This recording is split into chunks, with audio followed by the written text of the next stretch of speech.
Bom dia, boa tarde, boa noite, como vocês estão? Estamos aqui na ilustre presença do mais requisitado, professor Felipe Leão, que demorou aí pra gente encontrar uma agenda, porque eu não sabia que ele tinha leõezinhos. E os leõezinhos, né, sempre fazem com que a nossa vida fique muito fora das regras do relógio, digamos assim. Né? Mas hoje a gente tá aqui reunido pra fazer, pela primeira vez em muito tempo, o Pororoca Experience. Philippe Lion, exatamente. Philippe Lion, em francês. E aí, caso vocês não conheçam o grande camarada Professor Felipe Leão, Professor Felipe Leão, por favor, diga olá, diga alô e conte um pouco sobre a sua trajetória e quem você é. Primeira coisa de tudo é ver minha fotinha ali na prancha, surfando na Pororoca, maravilhoso. Tá surfando, né? Maravilhoso. Bom, meu nome é Felipe Leão, sou professor de cinema, mas antes de tudo, até para surpresa do Ian, quando eu falei para ele, né, sou de geografia também, formado em geografia, mestre em geografia, doutorando em geografia, mas sem perspectiva nenhuma de se formar, por conta dos 2 filhos também, por conta do trabalho, por conta do capitalismo, né? Então, é isso. Então, nas minhas redes vocês vão me ver falando sobre cinema, sobre uma perspectiva marxista sempre. E é isso. Vamos conversar aí um pouquinho sobre cinema. E exclamação Felipe Leão aí, pra seguir o camarada em todas as redes. É um prazer imenso ter o Felipe aqui, porque, gente, minha primeira faculdade foi audiovisual, não foi história. Então, eu tenho muito apreço pela sétima arte também. Gosto muito, estudei bastante, mas na faculdade de cinema eu descobri que eu gostava de falar de cinema e não de fazer cinema.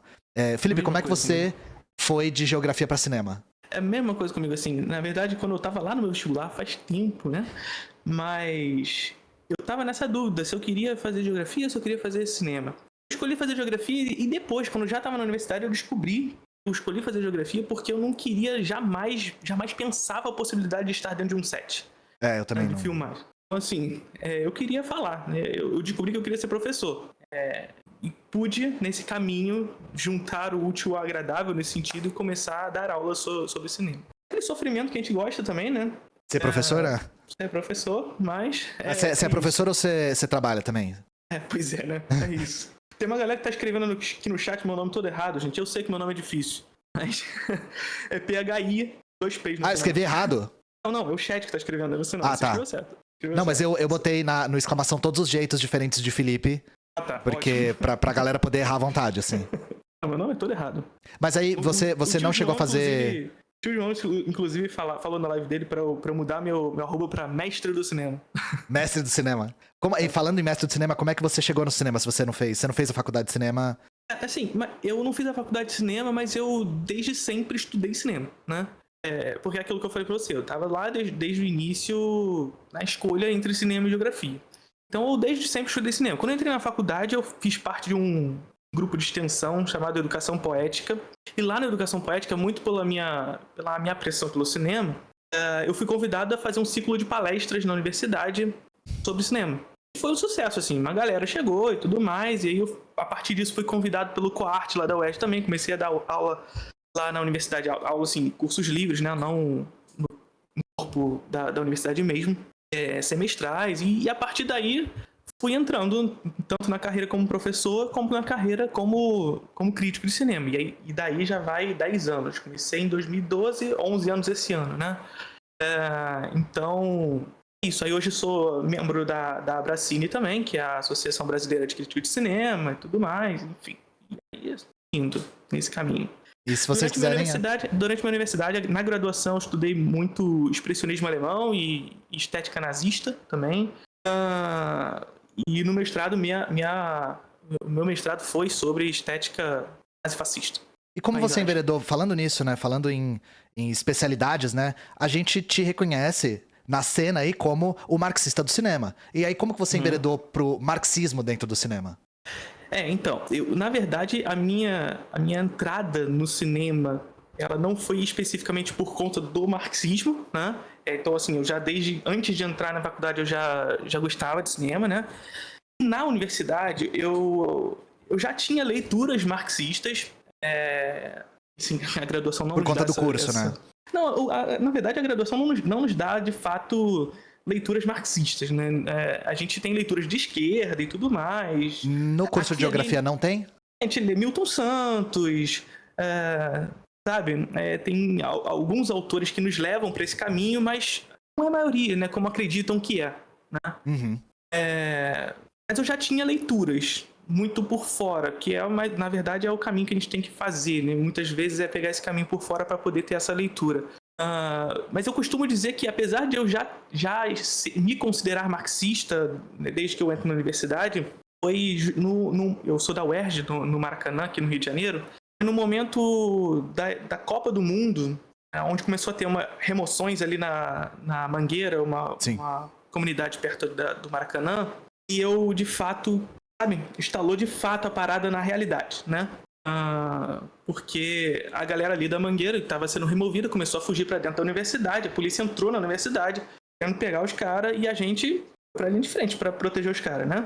Então, aí foi aquela loucura. Aquele momento foi um momento que, assim, a leitura tá sendo vista de fato na prática aqui dentro de uma universidade, um universo de pessoas. E aí, a partir daí, claro, a partir da maneira como eu enxergava o mundo, eu passei a enxergar o cinema, que também é mundo, né? E aí foi mais ou menos isso. Entendi. E você já chegou a fazer, desculpa se eu não vi, mas já chegou a fazer vídeos sobre esse seu trabalho acerca de estética fascista? Eu já tenho alguns vídeos com relação a isso, mas é sempre ainda nesse formato React, né? Então... Até porque, considera fazer um assim, ensaio, assim, pra falar sobre, porque a galera ia gostar muito. O pessoal tá perguntando no chat, por isso que eu perguntei. Sim. Eu reagi a um vídeo, pra pegar mais ou menos essa toada, tem um vídeo que eu reagi ao Normose, e que é um pouco sobre isso, né? Aí eu dou meus pitacos com relação ao que eu estudei também nesse sentido, né? E aí dá pra pegar mais ou menos. Mas eu vou fazer um ensaio desses, sim. Sim. E hoje o que a gente tem, gente? A gente vai fazer o nosso clássico formato do Pororoca de Chorume, que é react de texto, né? A gente vai ler um texto merda e o professor Felipe vai, com toda a sua expertise, comentar. Como eu já estudei um pouco do tema também, eu posso complementar, mas aqui o convidado fala mais, exceto quando é eu e o tio, que a gente faz aquele bate-bola, aquele ping-pong, aquele futevôlei com o Eric Johnson. E hoje a gente pegou uma coisa que é inédito aqui, que é uma revista que eu adoraria poder falar mal sobre. Deixa eu trocar aqui pra vocês. Que é a revista Super Interessante. E, Felipe, eu queria contar uma anedota. Minha mãe assinava Super Interessante quando eu era adolescente. E eu lia bastante. E eu lia e achava interessante, né? Como o nome já diz. Mas aí eu entrei na faculdade de História e eu comecei a perceber uns problemas. Aí eu lembro de gente falando assim...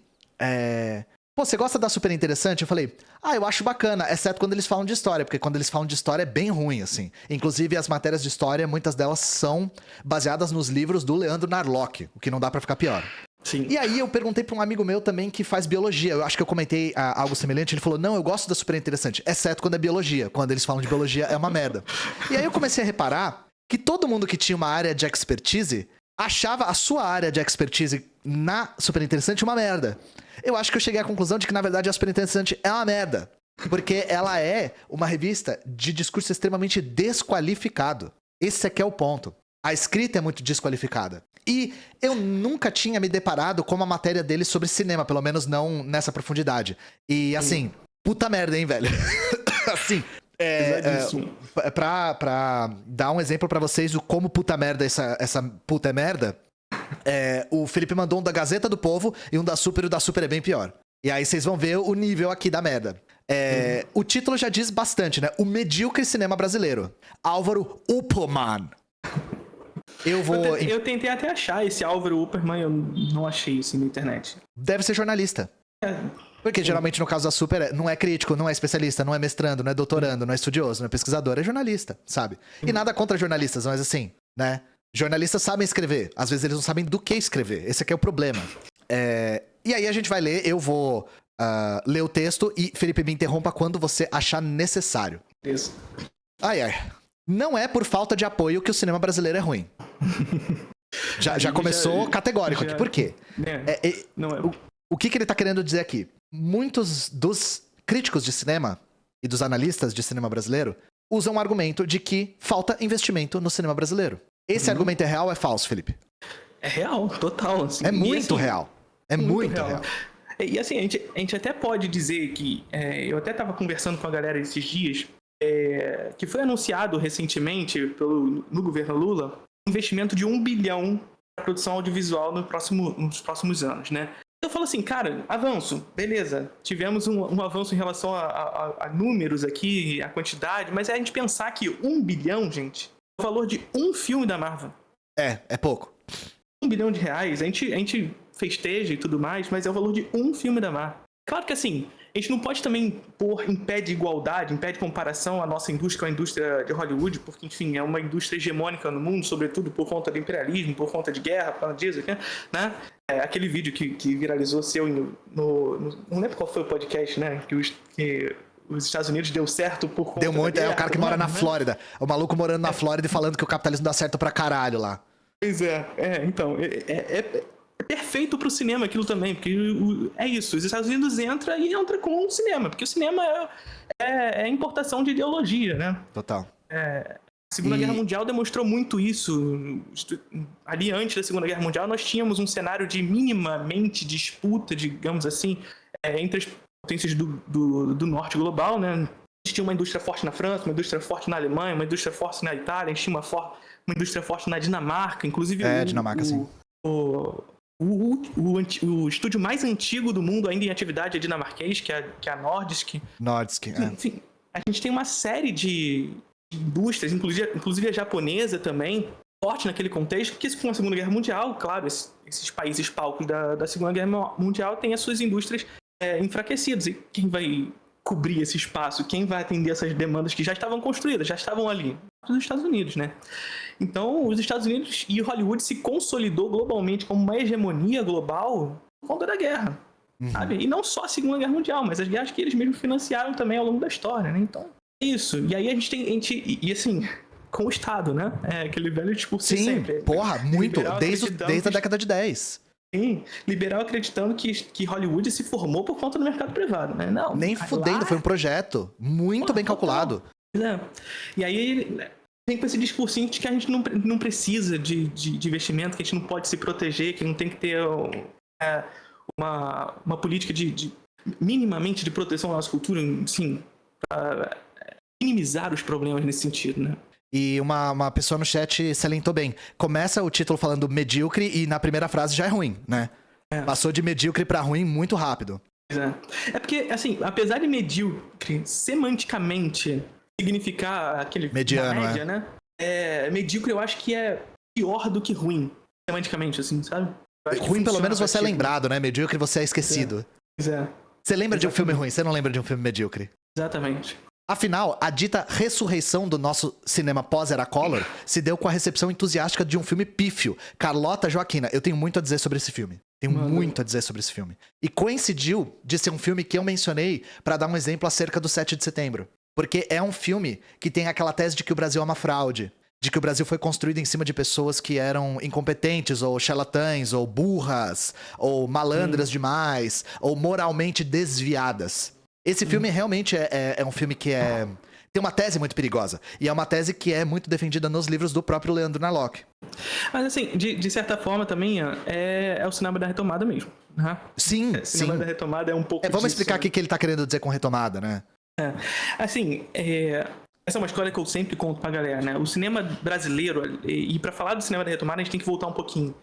Quando a gente fala do cinema brasileiro, sobretudo ali a partir da década de 70, a gente está sob o contexto da ditadura militar ainda, mas a gente tinha a Embrafilme, né? A Embrafilme era uma empresa brasileira de cinema cheia de contradições e tudo mais, mas que financiava a produção cinematográfica, que inclusive tinha como alguns de seus diretores membros do Cinema Novo. Aí um pouco das contradições, né? Uma empresa que buscava um crescimento do cinema brasileiro com um certo viés ufanista por conta da ditadura militar, mas que por outro lado tinha como alguns dos seus membros do Cinema Novo, até porque é o Cinema Novo que era internacionalizado, era o cinema que ia para os festivais, então tinha que deixar essa galera entrar no bagulho, né? Mas é interessante que com a Embrafilme nós tínhamos uma produção cinematográfica que construiu o público no Brasil. Construiu o público para filme brasileiro. Então, se vocês forem ver grande parte das boas bilheterias brasileiras, a gente está falando desse momento histórico. Tá? É isso mesmo, pornô chanchada, pegar filmes como A Dama do Lotação, Dona Flor e Seus Dois Maridos, os filmes dos Trapalhões, etc. e tal. Então, esse momento histórico foi um momento de ampla construção de de público para o Brasil, portanto, demanda pelo cinema brasileiro. Entretanto, quando entra a década de 80 e a gente tem um financiamento na América Latina das experiências neoliberais, um laboratório das experiências neoliberais no Brasil e na América Latina como um todo, a gente vê um processo de desmonte da Embrafilme, começa sobretudo ali a partir da segunda metade da década de 80, vai fazer com que ela diminua progressivamente o seu financiamento para o filme brasileiro, para os filmes brasileiros. A gente até tem alguns filmes sendo financiados a partir desse momento. A gente tem um filme como o filme Demência, do Carlos Aschenbach, que é um filmaço, disponível no YouTube. Assim, e aliás, se vocês querem assistir filme brasileiro, o primeiro lugar que vocês procuram é o YouTube, que tem... Sim, tem muita coisa boa no YouTube. E se você quiser procurar listas boas de filmes brasileiros, procura na MUBI, tem listas muito boas. Sim, maravilhoso. Enfim, e aí... A partir desse momento começa a surgir aqueles velhos discursos liberais de sempre, a partir desse financiamento do neoliberalismo, né? Que a gente vê hoje com privatizações de SEDAI, no caso do Rio de Janeiro, Correios, Petrobras, etc e tal, que tem corrupção, clientelismo, isso, aquilo, o Estado não Caçador consegue de Marajás, né? A gente tá falando do Collor. O Collor, ele cresceu em cima da ideia de caçador de Marajá, e o Marajá é o funcionário público encostado, que trabalha pouco e ganha muito, é o mesmo discurso. Sim. Mas esse discurso, ele começa até antes do Collor, né? Que começa na época do Figueiredo. Sim. Aí, enfim, começa toda essa discussão, a Embrafilme vai se socateando até que chega no governo Collor e é extinta. E aí ele escuta, precisa ser extinta porque não tá funcionando, tá vendo só como tá funcionando? Porra, óbvio, né? Tá toda socateada, foi processo de socateamento ao longo da história, enfim. E é extinta. Por isso que a gente diz muito que essa segunda metade da década de 80 do cinema brasileiro é uma década perdida, digamos assim. Limbo da produção cinematográfica. E a gente precisa sempre abrir o parênteses. Não significa que não hajam bons filmes nesse momento, tá? Existem alguns. A produção caiu muito, né? Momento. Mas caiu muito em quantidade da produção cinematográfica. E a partir da década de 90, depois da extinção da Embrafilme, mais especificamente a partir de 94, a gente tem o cinema da retomada. Né? E o cinema antes da fundação da Ancine, inclusive, né? Antes. A Ancine só vai ser fundada lá com o Fernando Henrique. Em 2002. E aí, enfim, nesse momento com o cinema da retomada, a gente tem... E quando a gente fala cinema da retomada, é retomada de quê? Né? E aí a gente remonta tudo isso que a gente falou agora. Né? A gente tem um processo de desmonte na década de 80, onde a produção cinematográfica caiu muito. A gente tem a tentativa de retomada dessa construção de público que foi feita nesse momento. Então, quando a gente fala de retomada, a gente não está falando de retomada do cinema, mas retomada de público.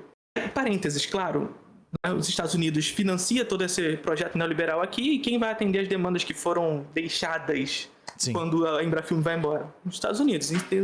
Se a gente tem salas de cinema tomadas por filmes americanos até hoje aqui, a gente já descobriu a causa, né? Então veja, muito com a ajuda do Estado, né? E Hollywood não é feito com o Estado não, gente. Vamos lá.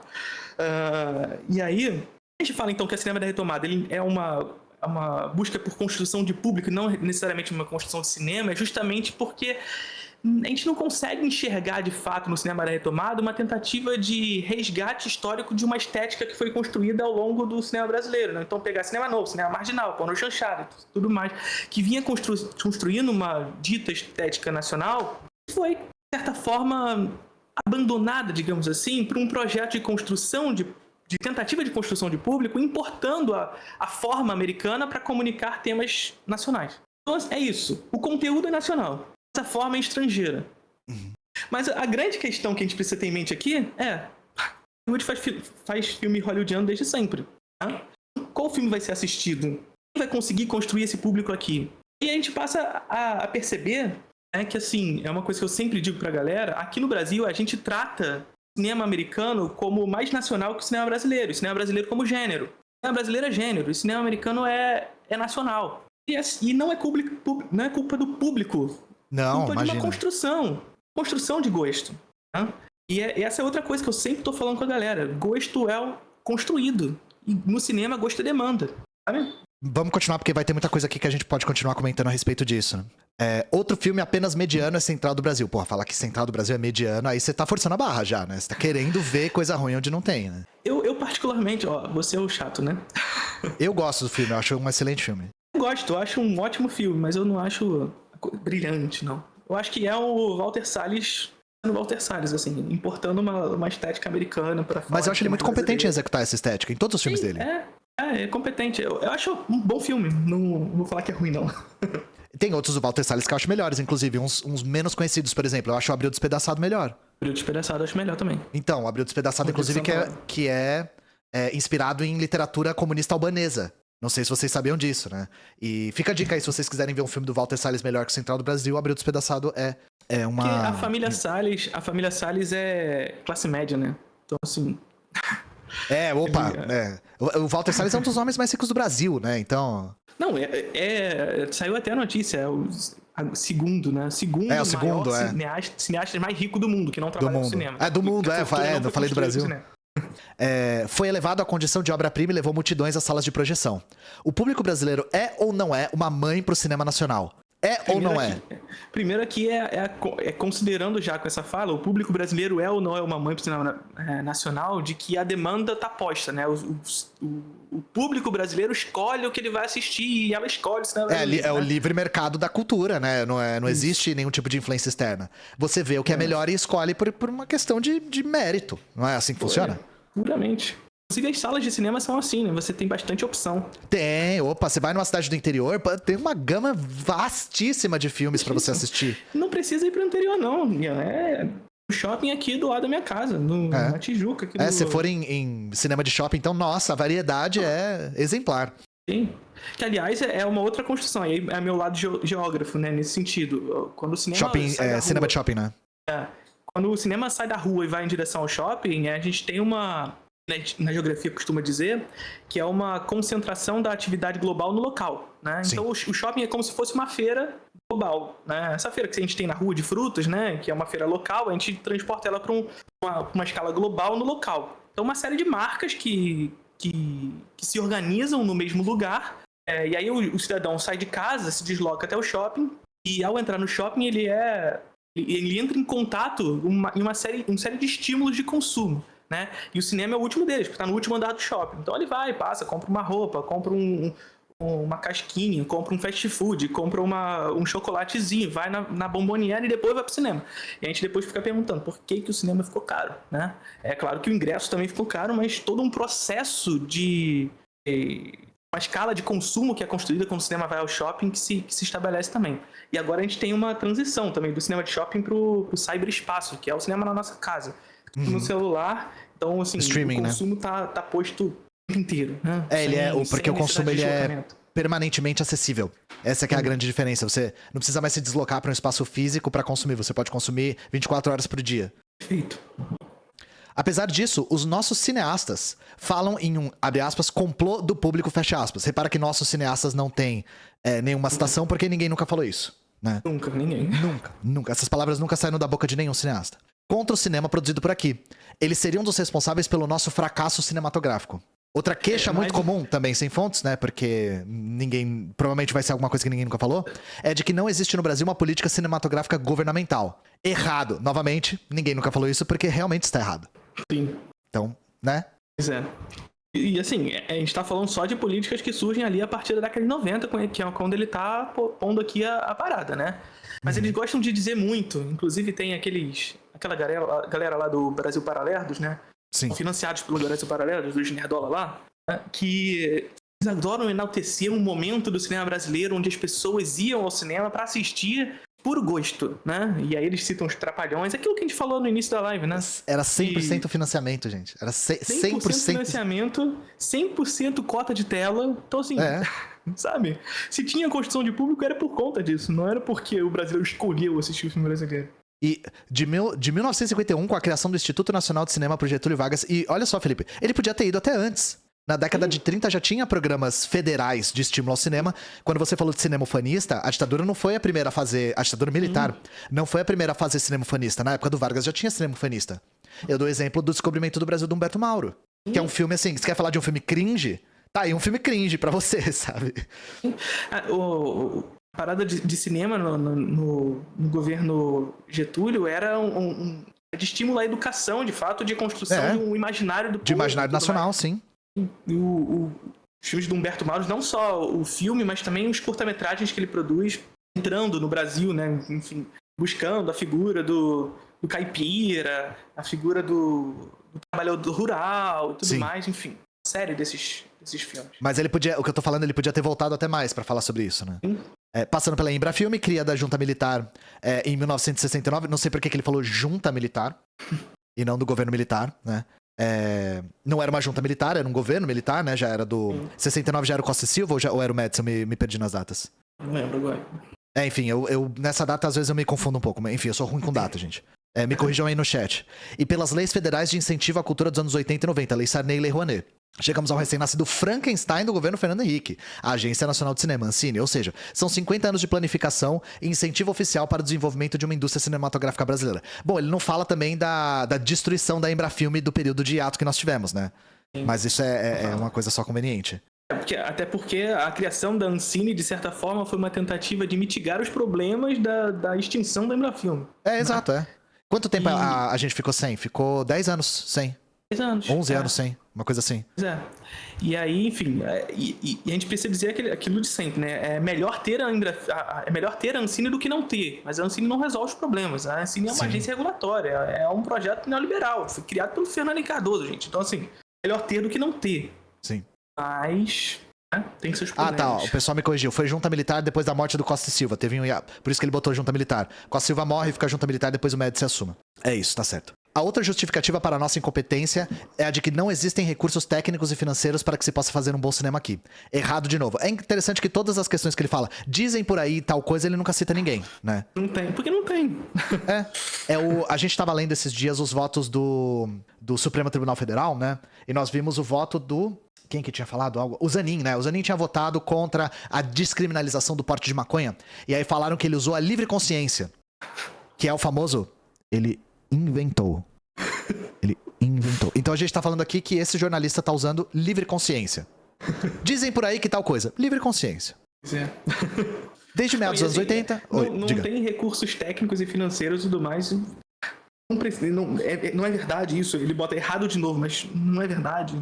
Sabe? Você pode criar o espantalho e bater nele o quanto você quiser. E como é que a gente... De fato, assim, eu quero entender como é que surge um cenário de concorrência que eles querem nesse sentido, né? Esse pé de igualdade que rola com Hollywood sendo uma hegemonia imperialista que entra a partir da guerra e financia neoliberalismo por aqui e tudo mais, como é que faz? Né? Certo. Por que não entra na China? Por que não entra na Índia, por exemplo? Por que a China consome mais o cinema dela própria, né? A Índia também, mesma coisa. Consome a própria Nigéria, né? A Nigéria consome muito cinema nigeriano. Sim. A Nigéria tem um programa público de cinema muito mais robusto que o nosso, por exemplo. Desde meados dos anos 80, acho que em função do boom do filme publicitário, o nosso corpo técnico se qualificou e se profissionalizou. A boa qualidade da propaganda brasileira derruba essa desculpa para a nossa tibieza cinematográfica. Novamente, você pode combater os espantalhos que você quiser. Esse meu argumento derruba o contra-argumento que eu inventei na minha cabeça. Sobre a falta de dinheiro, ela nunca impediu que ótimos filmes fossem feitos ao redor do mundo. Veja as primeiras produções da Nouvelle Vague no fim da década de 50, ou hoje o cinema feito por bósnios e iranianos. Mas quem disse que no Irã não tem, na Bósnia não tem incentivo público? Quem disse? Não, e assim, é uma comparação que não faz menor sentido. Primeiro que ele vai pra Nouvelle Vague pra fazer esse tipo de comparação, que é descabido, porque é outro momento histórico de Hollywood, é um momento histórico que Hollywood tá, de certa forma, em crise, por conta lá do Código Hays e tudo mais. E a Nouvelle Vague, de certa forma, responde a essa crise, de alguma maneira. Ele fala do cinema iraniano, cinema bósnio e tudo mais, mas, sabe, a gente assiste o cinema bósnio-iraniano. A galera lá fora, sobretudo no circuito cinéfilo, digamos assim, assiste o cinema brasileiro. Assiste pra caralho, sim. Sabe? O problema não é a qualidade do filme. Não, não é isso. Nós temos cinema de altíssima qualidade e esse vai ser o nosso argumento. A questão não é essa. A questão do público é o que o Felipe já matou a questão logo no começo. O cara tá colocando como se isso fosse uma escolha de livre mercado. De livre associação, livre escolha de gosto construído de forma individual sem estímulos externos. E principalmente que essa construção, que esse gosto natural que eles põem está associado intimamente com a qualidade do filme. Qualidade, sim, gente, sim. Com mérito, né? Com a meritocracia. Mas assim, bota no Wikipedia aí maiores bilheterias de todos os tempos. Nota, as 100 maiores bilheterias de todos os tempos. Vê quais filmes que estão lá. Todas são por conta estadunidenses. de qualidade. Ah, sim, e os do topo são filmes, que, pra usar a palavra que ele usa, medíocres, né? Sim, e vê se é por conta de qualidade, né? Eu não indico que todos são medíocres, assim, porque tem filmes bons assim na lista. Mas tem filmes medíocres. No que diz respeito ao argumento dele, não devia ter nenhum, né? Sim. E a grande maioria é filmes recentes da Marvel e tudo mais. Sim. Porra, Marvel. A gente vai falar agora que não, a Marvel faz filme de qualidade. É o suprassumo do audiovisual, né? Fala, não é questão de... Aí eles vão mudar, né? Não é questão de qualidade, é o que as pessoas querem ver. Porra. Aí pega mais ainda. Não, aí é mais dissonância cognitiva ainda, porque a cultura da Marvel é uma coisa que ressoa muito com o brasileiro médio, né? A coisa que tá imbuída na nossa cultura, assim, de uma maneira impressionante. Eles gostam muito de dar o exemplo de Tropa de Elite. Falar que o cinema brasileiro não produz o que realmente o povo quer, pra dizer que, enfim... Se a gente tivesse uma indústria séria, a gente já tinha feito Tropa de 3, 4, 5, 6, 7, Nossa, 8. que bobagem também. E assim, o caso do Tropa de Elite é um caso que só ganhou público por conta da pirataria. Então, assim, sim, é um caso excelente de estudo de caso de direitos autorais, e é fantástico pra isso, inclusive. Sim. Se Tropa de Elite não fosse pra pirataria, ele não seria assistido. Sim. Ia ser mais um filme ali no... Sabe, com algum público, mas foi toda uma comoção popular porque antes chegou na pirataria. Sim, e o que o Felipe tá dizendo, gente, só pra esclarecer aqui qual que é o nosso ponto. Existe um problema sério de circulação no Brasil. Circulação. E o Tropa de Elite teve o sucesso que teve porque ele foi capaz de circular. Circular através de pirataria, porque o filme vazou pros camelôs antes. Eu vi o filme antes dele sair no cinema. Porque ele vazou em camelôs. E não só isso, assim, sabe, Hollywood... Enfim, você lança o filme e você lança produto do filme. Sim, Barbie. Aqui, porra, só vê a Barbie. Não, aqui no Brasil, com Tropa de Elite, o filme não tinha sido lançado ainda, lançou Tropa de Elite na pirataria. A gente ia nos camelôs, eu até contei essa história recentemente pra galera. Mas você ia nos camelôs e tinha lá Tropa de Elite 2.0, 3.0, 4.0, e aí você ficava, pô, que é isso? Bomba Pet? Tem o Bomba Pet do Tropa de Elite. Que é isso aqui? Que, porra, nem foi pro cinema o filme e já tem 2.0, 3.0, 4.0. Aí tu pegava o filme, que a galera ficava curiosa, né? Pô, eram edições, né? Não era nem reedição, é pior. Pra tu ver como é uma reprodução cultural de um discurso fascista que o filme reproduz. 100%, eu concordo com você nesse aspecto. Era vídeos de invasão da PM militar do BOP nas favelas. É que aí você entrou no Rio. É que você é carioca, aí você tá em outra. Porque aqui em São Paulo eu não vi isso. Não quer dizer que não tenha acontecido. Sim. Mas aí, aí o Rio de Janeiro entrou com toda a força nessa indústria, sabe? Sim. Pois é, e aí, assim, era uma parada gore mesmo, de. Uhum. Snuff, né? Não é filme Mondo, né? Que eles falam, filme Sim. Mondo. Mondo Cane, né? De filmagem de gente morrendo de verdade. Sim. E aí todo aquele discurso se reproduz, né? Do bandido bom, bandido morto e tudo mais. De uma indústria que se reproduz fora da indústria, digamos assim, né? E sim, eu acredito, e agora eu vi que o Felipe concorda comigo, né? Até porque isso não é unânime. Eu acredito que o Tropa de Elite, principalmente o primeiro, tem um discurso fascista. Fascista, é um filme que tem uma tese fascista. Eu até falo pra galera da maneira até como o Padilha escolhe filmar. Porque assim, eu posso até chegar aqui e falar, talvez o Padilha não quisesse isso. Tentando ser bonzinho, né? Eu não compro essa coisa de que ele não queria. Eu também não. Eu tento fazer, assim, no sentido didático da coisa. Talvez ele não quisesse. Mas uma coisa que eu sempre pergunto pra galera quando eu vou falar sobre Tropa de Elite é quem é o personagem principal do filme. A galera tende a responder que é o Capitão Nascimento. Tô falando do primeiro, né? Tende a responder que é o Capitão Nascimento. Mas não é. Quem é o personagem principal é o Matias. Sim. Né? Só que a grande questão é que, nesse sentido mais da teoria do cinematográfico, é que quando ele dá o olhar, portanto, pro Matias, ele faz com que o olhar do filme, e portanto o olhar do espectador para o filme, seja o olhar do Matias. E o Matias passa a olhar pro Capitão Nascimento como uma figura mitológica. Sim. Ele passa a olhar como uma figura distanciada, mitológica e tudo mais, e não é à toa que há esse espelhamento do início e do fim do filme. O Matias se transformando em Capitão Nascimento. Ou seja, esse é assim que a gente vai vencer a guerra. Sabe? Com virulência, com violência, com invasão, com tortura, né? Perfeito. Porque o filme ele justifica a tortura. Numa tese os fins justificam os meios. Mas, gente, a gente não tá dizendo que você é uma má pessoa por gostar desse filme, tá? Vamos deixar muito claro aqui que a gente não tá culpando o público. Mas eu acredito que sim, o filme, o Tropa de Elite, ele é um filme que tem uma tese fascista e que não é uma questão de falta de interpretação. Porque esse é o argumento de muita gente. Tropa de Elite é o filme mais mal interpretado do cinema brasileiro. Eu discordo. Discordo pra caralho. o framing do filme, a maneira como ele como o olhar do filme se dá, é um olhar que aponta pra uma tese fascista, que é a tese de limpeza. Sim. Da limpeza humana mesmo. Perfeito. Estão perguntando aqui do Tropa de Elite 2, né? O Tropa de Elite 2 me parece uma tentativa de corrigir o problema, mas meio mais ou menos também.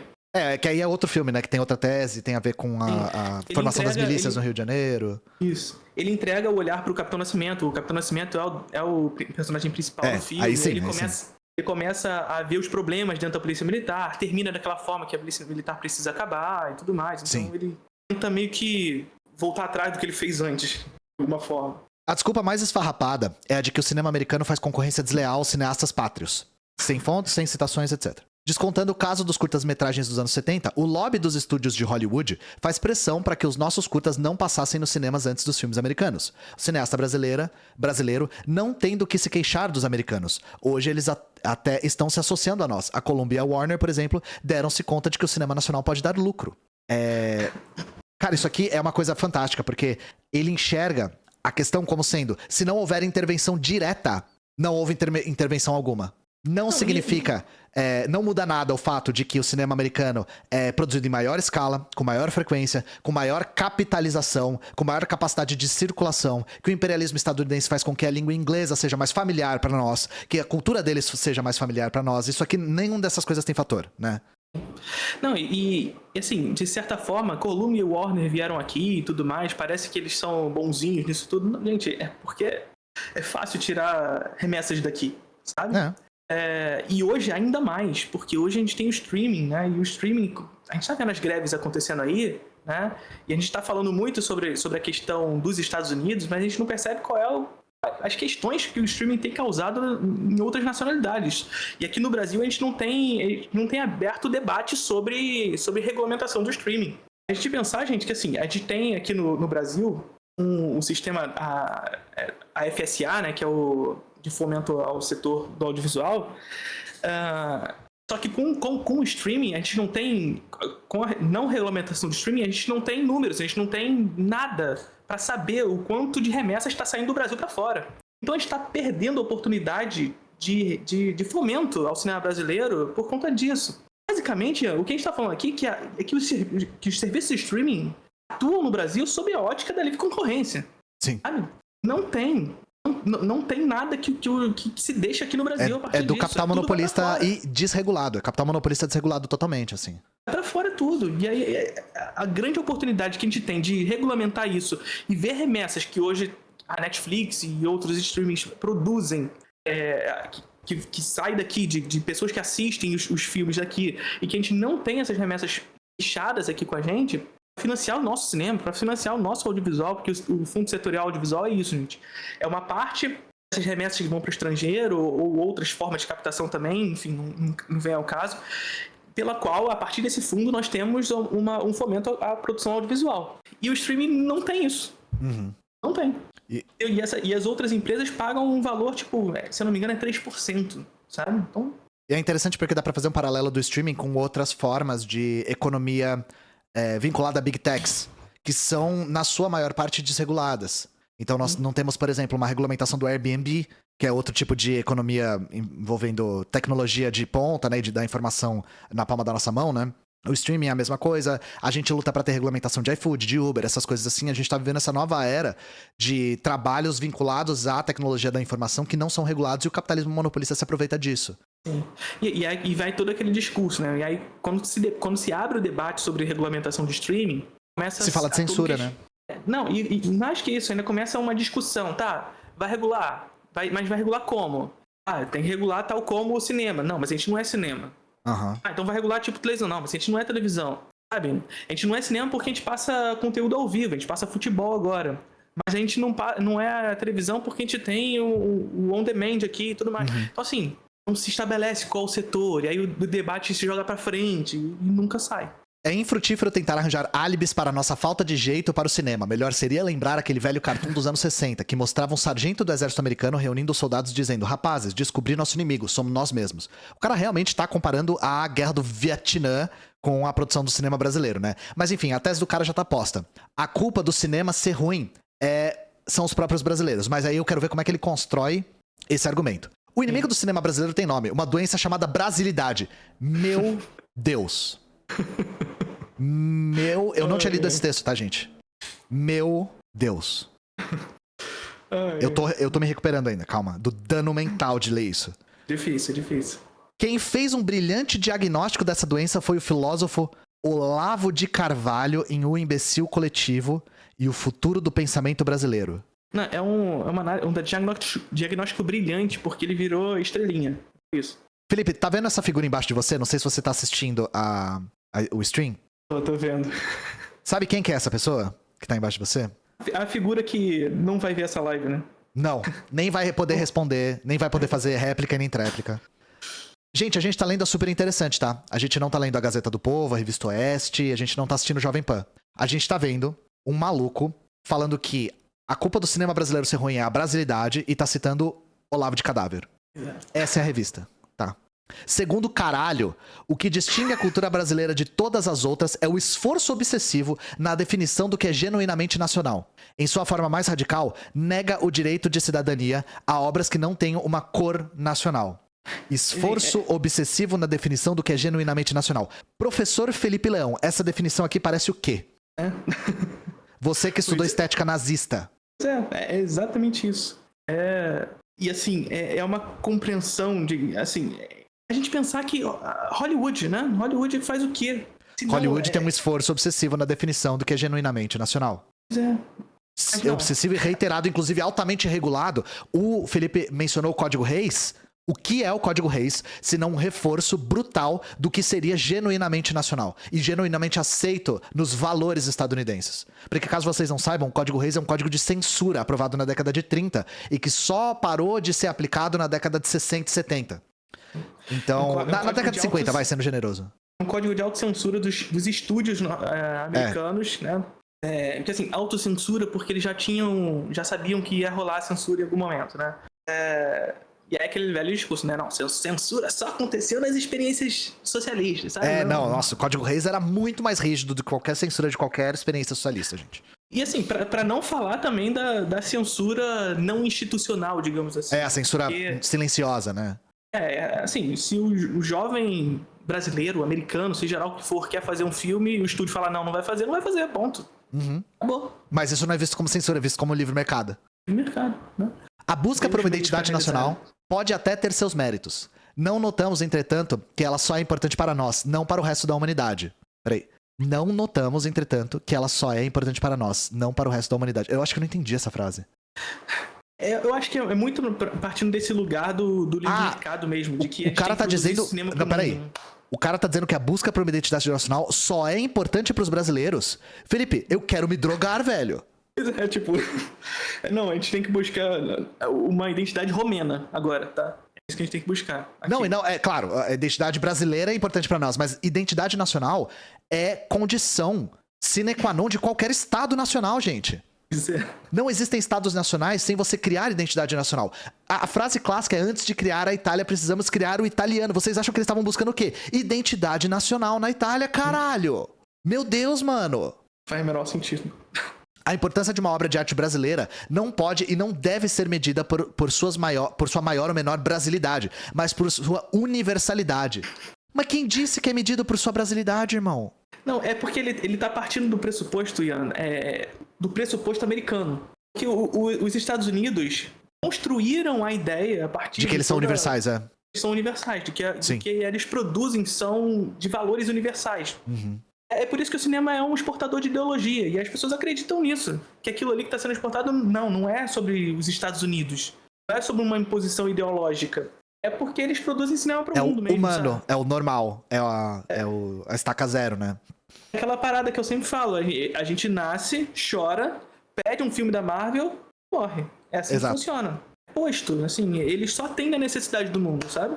Ninguém lê, a não ser por interesse erudito, as peças de Shakespeare para conhecer o espírito da Inglaterra elisabetana. Shakespeare tá em todas as obras da humanidade, né? Eu li na escola.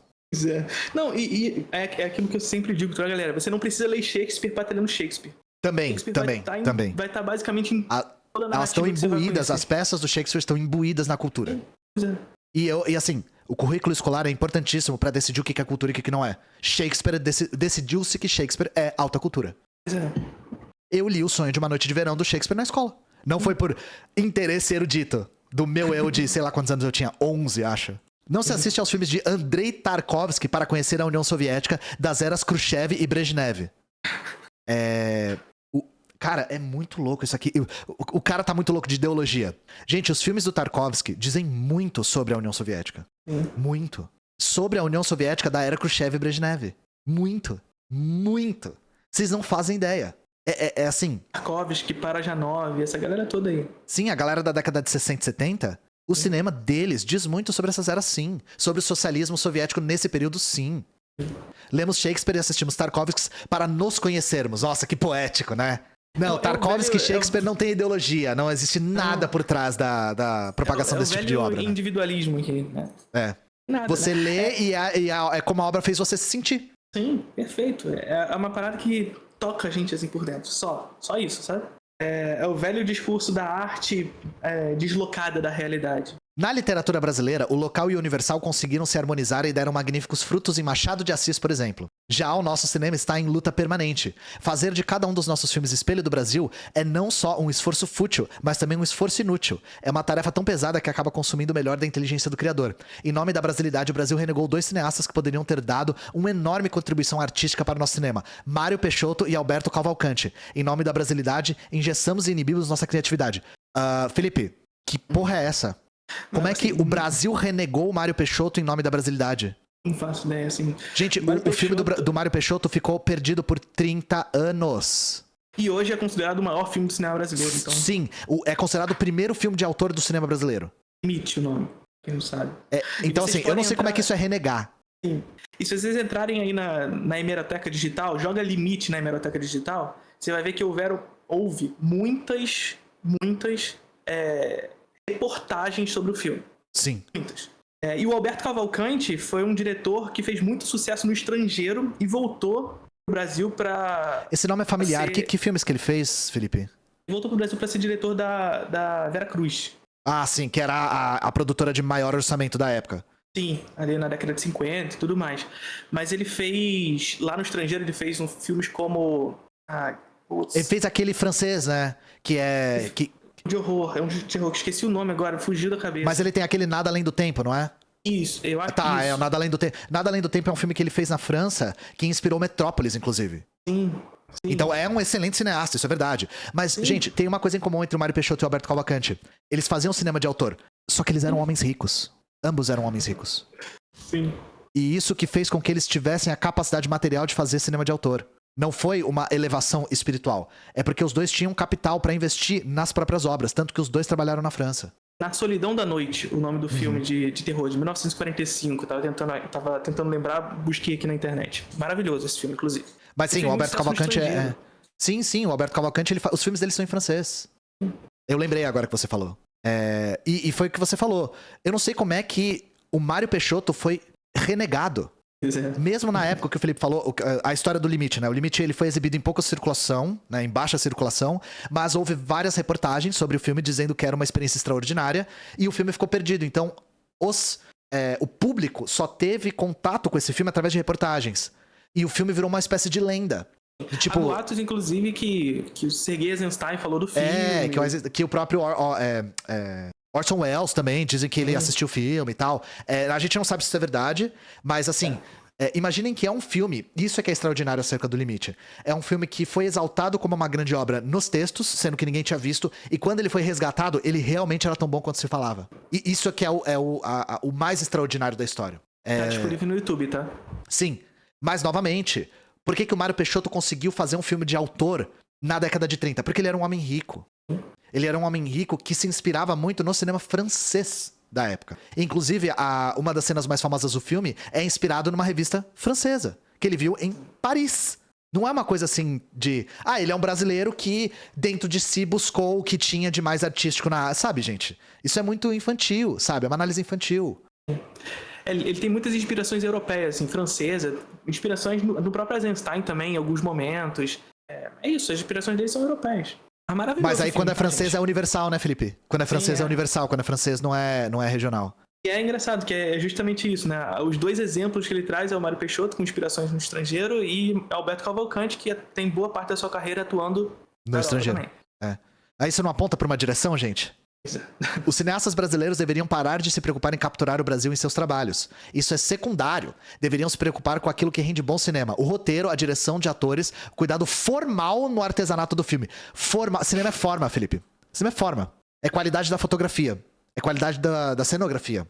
Assim, eu mais do que forma, eu acredito que essa perspectiva é uma perspectiva que é fetichista pelos meios, sabe? É. Existe um fetiche pela técnica, pelos meios da realização, não pelo resultado, pelo trabalho empregado, né?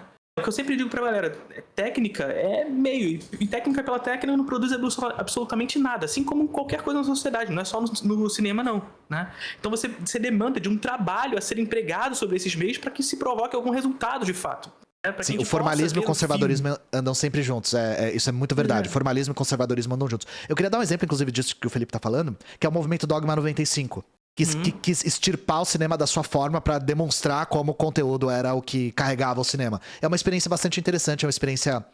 É Dinamarca? É dinamarquesa. É uma experiência dinamarquesa que tem filmes, tem uma lista de filmes que entram dentro do Dogma, e é uma coisa do tipo, só pode usar câmera de mão, o som só pode ser captado na câmera, não pode usar iluminação artificial, não pode haver corte geográfico e quebra de continuidade, tem uma série de regras lá pra tentar forçar os roteiristas a pensarem fora do que era apenas a execução de uma boa forma, né?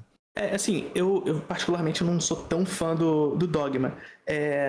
E assim, quando eu digo isso, tem até uma pessoa que tá falando que forma é arte também, então maluco, no chat, não é uma desvalorização da forma, até porque é o que eu sempre digo pra galera, forma ela é a expressão final do conteúdo. Essa forma ela transmite o conteúdo, então o conteúdo tá ali, ele aparece. Precisa ser transmitido através dessa forma. O problema aqui, quando ele fala aqui do cuidado formal do artesanato do filme, é que ele está confundindo, sobretudo, confundindo forma com técnica. Que é o que o Ian trouxe, são os usos empregados e não aquilo que aparece pra gente. A perspectiva da estética e tudo mais. Que eu quero salientar aqui que ele diz o que rende bom cinema, o cuidado formal no artesanato do filme. Isso não são coisas que são sinônimos, gente. E ainda faz o bom e velho artifício da indústria da cultura norte-americana, mais uma vez, do Oscar, né? O que rende um bom cinema é o roteiro, a direção de atores, o cuidado formal, artesanal do filme, enfim. É o que a indústria da cultura norte-americana valoriza. Como ideologia reproduziu pra gente, o Oscar é uma engrenagem nesse processo. Você pega uma premiação que divide em 20 e tantas categorias o cinema, como se você pegasse o filme e destrinchasse cada uma das partes e você analisasse cada uma das partes individualmente. Não a análise do todo, de como o filme aparece pra gente como um todo. Sabe? E aí, quando eu digo pra vocês que o Oscar não é uma premiação do cinema, e sim uma premiação da indústria da cultura dos Estados Unidos, é isso. Sim. Cada etapa da produção dessa indústria precisa ser premiada para que o filme se eleve a um grau de valor dentro dessa indústria. Sabe? E... Pra você... Pode falar. Não, e eu faço uma pergunta, gente. Como é que a gente faz um filme brasileiro sem, entre aspas, brasilidade? Como que isso sequer é possível, sabe? É muito estranho isso aqui. Não tem como.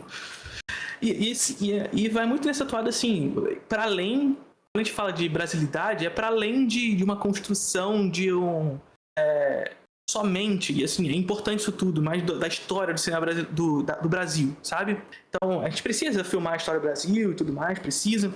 Mas essa brasilidade também está no cotidiano, no tempo presente, na maneira como nós nos relacionamos com a realidade, com a materialidade, enfim. Então, sabe? Não tem como. Não tem como, gente. Não filmar a maneira como o brasileiro encara a realidade. Se o principal for atingido, a brasilidade virá como consequência. Quando o cinema brasileiro aprenderá essa lição? Bom, lembrando que ele ainda tá menosprezando a qualidade do cinema brasileiro como um todo, tá? Em momento algum ele deu exemplos de filmes que são de altíssima qualidade e muito reconhecidos como tal no cinema brasileiro. Pra ele, é uma coisa unânime de que o cinema brasileiro é de baixíssima qualidade e não merece ser consumido por uma questão de mérito. Os dois últimos... E assim, só pra gente entender... A falta de conhecimento do cidadão com relação ao cinema brasileiro, ele cita 2 filmes brasileiros aqui no texto. 2 filmes da retomada. Que é o Carlota Joaquina e o Central do Brasil. Acabou o texto, tá, gente? Essa é a riqueza do texto que a gente acabou de ler, tá? Isso. E esse texto é extremamente arrogante. Porque joga fora toda a literatura que foi escrita sobre cinema brasileiro, joga fora Ismael Xavier, joga fora todo mundo que já tentou refletir sobre, joga fora os livros do próprio Glauber Rocha, joga fora, esquece. Não lê, eu vou dar minha opinião desqualificada e citar o Olavo de Carvalho. É a minha única referência. A única referência foi o Olavo de Carvalho, gente. A única referência foi o Olavo de Carvalho, verdade. A única referência. Então é isso, Álvaro Oppenheimer aí provavelmente meteu o 22 na urna, que você não tá nem ligado. O Bolsonaro sentiu no cu dele o voto do Álvaro Oppenheimer aqui.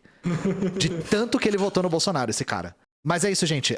O adicional de insalubridade vai ficar por conta do Felipe. Deixa eu voltar a câmera aqui. Tenho certeza que vocês ficaram com mais dúvidas do que com respostas, porque cinema é algo que dá muito pano pra manga, que tem muito o que se debater, tem muito o que se levantar acerca. Busca por identidade, tanto na linguagem quanto no conteúdo do cinema, é um papo muito mais rico do que o cara fez pra ECC. Muito mais rico. E que perpassa o cinema brasileiro desde que ele existe. E é um papo que eu tenho certeza que vocês adorariam ter de forma qualificada com o Felipe, né? E eu quero que vocês pressionem, coajam o Felipe a fazer um vídeo sobre o material de estudo dele, que é estética fascista. E respondendo uma pergunta que é um imenso espantalho que a gente vê inclusive na literatura acadêmica, Felipe, que é: a estética fascista e a estética soviética são análogas. Eu tenho um livro, inclusive, aqui em relação a isso. Eu já fiz um vídeo falando sobre arquitetura. Falando sobre como se tenta fazer parecer que existe uma ideia de arquitetura totalitária. E que é uma coisa forçada. Como tentar enfiar o círculo no quadrado, sabe? Que basicamente a premissa é tudo que não é moderno no sentido europeu da palavra, tudo que não aderiu ao modernismo faz parte do mesmo fenômeno totalitário. Tenho certeza que o cinema passa por esse mesmo tipo de problema. Eu até tenho um vídeo meu, talvez não, foi o meu primeiro react de todos, assim, no momento em que eu nem tava pensando em começar a fazer react, essas coisas não. Eu só fiz um que a galera tinha pedido pra mim pra reagir a um documentário da Brasil Paralelos. Em que eles falavam sobre como a política no cinema ao longo da história. É um documentário terrível, horrível, não fala absolutamente nada, mas a primeira metade do filme inteira é correlacionando o cinema fascista com o cinema soviético. E é muito forçado, é realmente uma coisa muito forçada. Muito. Você tem que enxergar coisas assim. É a mesma coisa, o Bolsonaro e o Lula são parecidos, os dois andam em duas pernas, sabe? Você consegue encontrar analogias em qualquer coisa que você forçar a barra.